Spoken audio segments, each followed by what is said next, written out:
একটি ফেসবুক পেজে এই লোগোটি দেখলাম। লোগোটি দেখার পর অনেক সুন্দর লাগলো, তাই ভাবলাম এই ধরনের লোগো কিভাবে ক্রিয়েট করতে হয় এই নিয়ে একটি ভিডিও নিয়ে আসি। তো আপনারা যদি একটি ফেসবুক পেজ থাকে এবং আপনিও চান এই ধরনের লোগো ক্রিয়েট করতে, তাহলে ভিডিওটি সম্পূর্ণ দেখবেন। তো এই ধরনের লোগো ক্রিয়েট করার জন্য আমরা ব্যবহার করব পিক্সেল ল্যাব। তো সরাসরি আমরা পিক্সেল ল্যাব অ্যাপ্লিকেশনটি ওপেন করে নিলাম। পিক্সেল ল্যাব অ্যাপ্লিকেশনটি ওপেন করার পর যে টেক্সটটি থাকবে সেটাকে ডিলিট করে দিবেন। তারপর এখান থেকে 4 নাম্বার অপশনটিতে ক্লিক করবেন। এখান থেকে কালার পাবেন, এখানে ক্লিক করবেন। কালারটি নেবেন ব্ল্যাক। তো আমরা এখান থেকে ব্ল্যাক কালারটি নিয়ে নিলাম।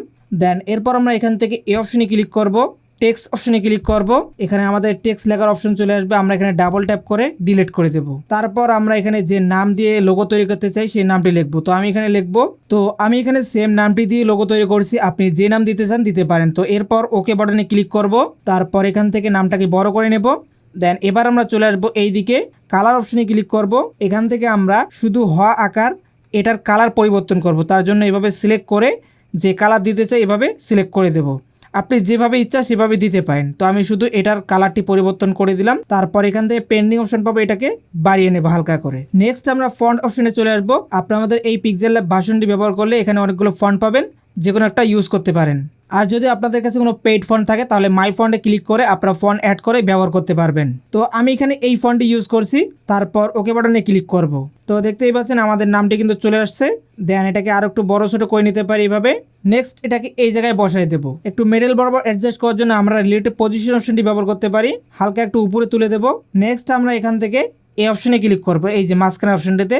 এখান থেকে আমরা শেপ পাবো, এখানে ক্লিক করব। দেন শেপটাকে কাস্টমাইজ করতে হবে। প্রথমে আমি এখান থেকে এটার অপাসিটি ফুল মাইনাস করে দিচ্ছি। তারপর এখান থেকে স্টক ওয়েটটাকে বাড়িয়ে নিচ্ছি।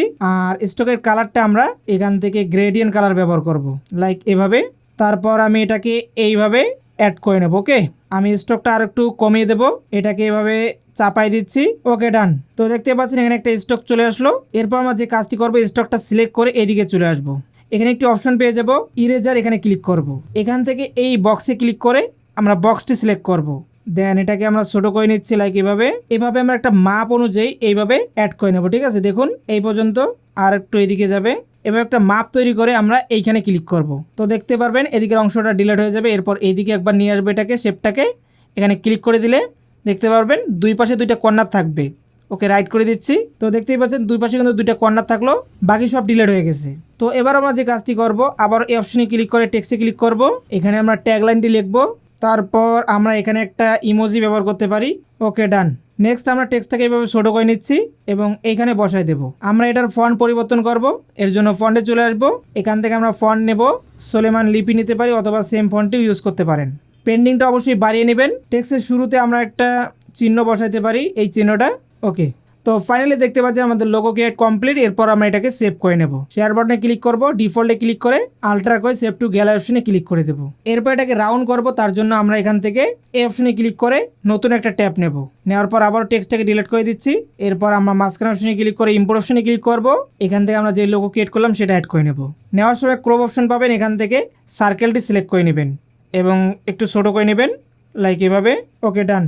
নেক্সট আমরা এটাকে একটু বড় করে দিচ্ছি এবং এটা সিলেক্ট করে আমরা স্টক ব্যবহার করব হোয়াইট। তো স্টক যতটুকু রাখতে চান রাখতে পারেন। তারপর এই অপশনে ক্লিক করবেন, ট্রান্সপেরেন্ট অপশনে ক্লিক করবেন। এখান থেকে এটাকে শেয়ার বাটনে ক্লিক করে কাস্টমে ক্লিক করে ডিফল্ট আলট্রা করে সেভ টু গ্যালারি বাটনে ক্লিক করে দিবেন। তাহলে এটা আপনারা যে কোনো ভিডিওতে খুব সহজেই ব্যবহার করতে পারবেন। তো বন্ধুরা, এই ছিল আজকের ভিডিও। যদি ভিডিওটি ভালো লাগে অবশ্যই লাইক করবেন, যারা এখন চ্যানেলকে সাবস্ক্রাইব করেন অবশ্যই করে দিবেন। তো সবাই ভালো থাকবেন, সুস্থ থাকবেন। বাই বাই, আল্লাহ হাফিজ।